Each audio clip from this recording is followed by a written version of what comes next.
When did things really start going downhill for this jail? How long have things been in this condition or worse? In this condition, I would almost tell you, if you're talking structurally, there have always been issues that arise, but that arises and that happens in a 24/7 operation. This is on the opposite side of the wall. Is this where the brick fell and almost hit our detective? Yes. In there, and then this door was just replaced, in the last year, because it was rusted, year and a half ago, because it was rusted out and holes in it through the water running through the frame. What I'm going to tell you is, if you look at the overall appearance, the things that sanitation and that we can handle as an administration, we've handled. The jail is much cleaner.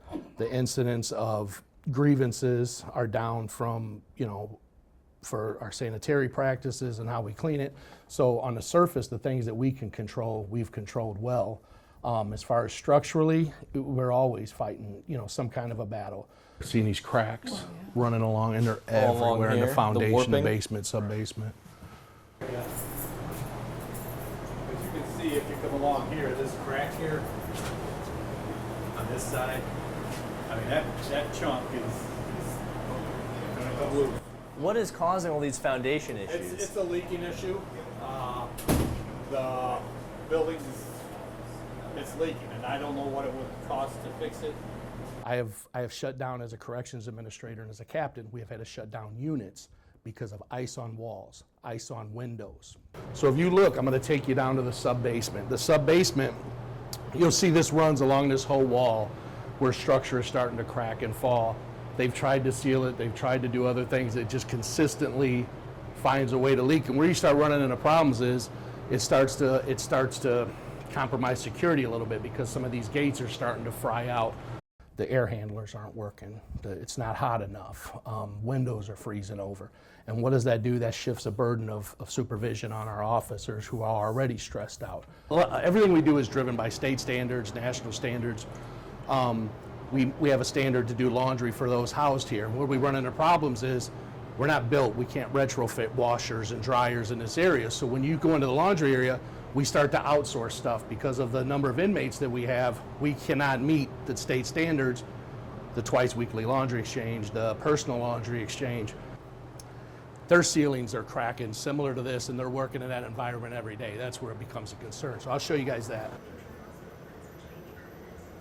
So you see all of that there, and the ceilings above them are actually, they're literally falling around and cracking around them, but that's a big one. This worries us, right next to an electrical panel. You got an average size laundromat, and we're laundering twice a week for an average daily population of 350 inmates. To do it the right way and to save cost and to save money, and as a security issue, we never want to send out our jumpsuits. We don't want LCC jumpsuits running all over town. So yeah, this would have to be extended quite a bit to truly meet the jail standards.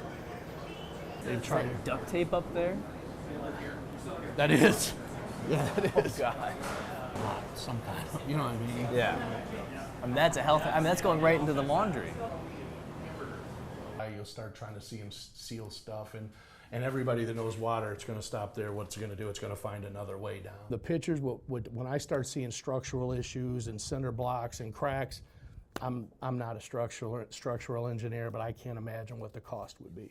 This is nowhere near as significant as what you guys just saw, but it's a concern when you start seeing cracking in masonry units.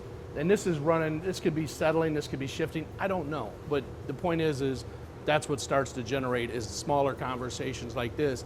This is to stop water from leaking that runs off.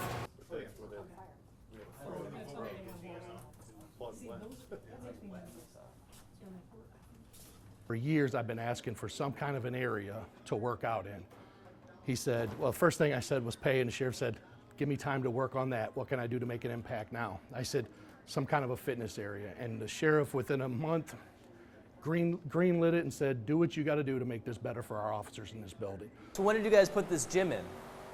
We started a month after the sheriff came in and was elected. The dumbbells, all of that, the sheriff helped us secure. That's awesome. We brought this back and got a vendor to bring that in for officers that are working midnights and can't get out of here, because a lot of times our officers are working 12 hours without a break because of how short-staffed we are. When I talk about Boardwalk and Park Place, these are people going through acute mental health crisis. These are people that could be going through withdrawals. We've since subcontracted out our medical services, but Boardwalk and Park Place, this is it. This is the most expensive real estate in this building, bar none. Your what's not working? He hates everybody. Hot water? Okay, I'll tell him. Ironically, in the new jail, we designed a medical unit that would have a true, this should be an infirmary. This should be, if you're sick, you got issues, you come down here and sit. It's a transient population. You come down here, you're treated, and you go back up to your housing assignment. This is permanent living down here, and it's really not designed to be that. But we put them down here because our nurses are down here, our mental health team is based on this floor, so it's the way we have to do business. In the new building, you would have your medical, your step down, your mental health, they would all be right around each other. This was the area that we put the epoxy on. The tile was peeling up, inmates were eating it, swallowing it, harming themselves. But this is the area that you'll see that we had to shut down, and we talked about that remediation because there was asbestos in the tiles. They sealed everything off, ventilation, and they had to remediate the whole thing. I helped design the new jail, and there was an abundance of natural light for our mental health inmates. There was an abundance of natural light for our officers. There was a break room for our officers. It was a better way of doing business. So being personally attached to that, it was upsetting. This is just in the last several years we've changed. They would put metal to stop them from banging it out. And what does that do? That eliminates and alleviates the opportunity for any natural light coming in. So anybody knows if you're going through an acute mental health crisis, you need natural light, you need stimulus, external stimulus. So what we did was we put a clear Lexan on so they can have the ability to stand out, get some natural light, see things. That's something that would have been abundant through the new building that we just don't have here. Every corrections officer we hire gets CIT trained, crisis intervention training, to handle inmates that are going through an acute episode, mental health episode. So with our shift in our operational philosophy to effective inmate behavior management, we should be teaching our officers, hey, look for signs that they're in distress, they're down, key indicators that maybe they need interaction to say, hey, how's it going today? But we're still in a position where we have to teach our officers to come in and look for cracks in cinder block. Hey, kick that, because that may pop off later and he'll throw it at you. When our officers have to come in and be de facto structural engineers, are we teaching them to have quality interaction, and are we teaching them to interact the proper way with the inmates that they're responsible for? So as those things start to happen, we're shorting the process and what our officers are responsible for, and we're not doing right by them. So when they say, oh, we're going to go in there, we're going to price out how much it costs to fix it, what's the price that comes to your head? Well, to do it the right way, the air, the plumbing, the roof, probably the elevators again, the individual VAV boxes, those are just, like Commissioner Sebecki said, those are just safety services, quality of life things. But then you get into state standards. Our state standards will tell you that we have, God forbid something happens in your home, you have the ability to pick up a cell phone, you have the ability to call somebody. We are denied every year an essential element, which is two-way communication. We fail that essential requirement every year with the state. That requires every cell in this building to have two-way communication. So we rely on somebody to kick a door, or our officers to do the rounds. So that's something you're talking about drilling into if you want to meet the standards, because if you're going to spend that kind of money, now you're drilling into concrete. You're putting communication that retrofitting it or aftermarket it to a building that with poured concrete.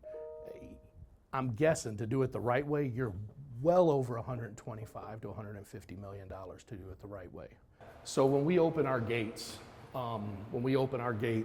it's all on the old chain system. One of those chains snaps. It takes not years, but weeks and months sometimes to retool pieces because it's so outdated. A lot of this is all mechanicalized. Ours is mechanical, but we do a lot of hand cranks. Think of the old linear Shawshank style jail. When those pieces break, we usually tool and die 3 or 4 of them, so we have reserves because a lot of this stuff isn't manufactured anymore. It is what it is, and we'll make it work. Is it right? No, because we need to do better by the pre-sentence inmates that we're responsible for, but the officers that have to work here. And this jail failing, we failed the inmates were responsible for, and we failed the officers that were responsible for giving a safe work environment.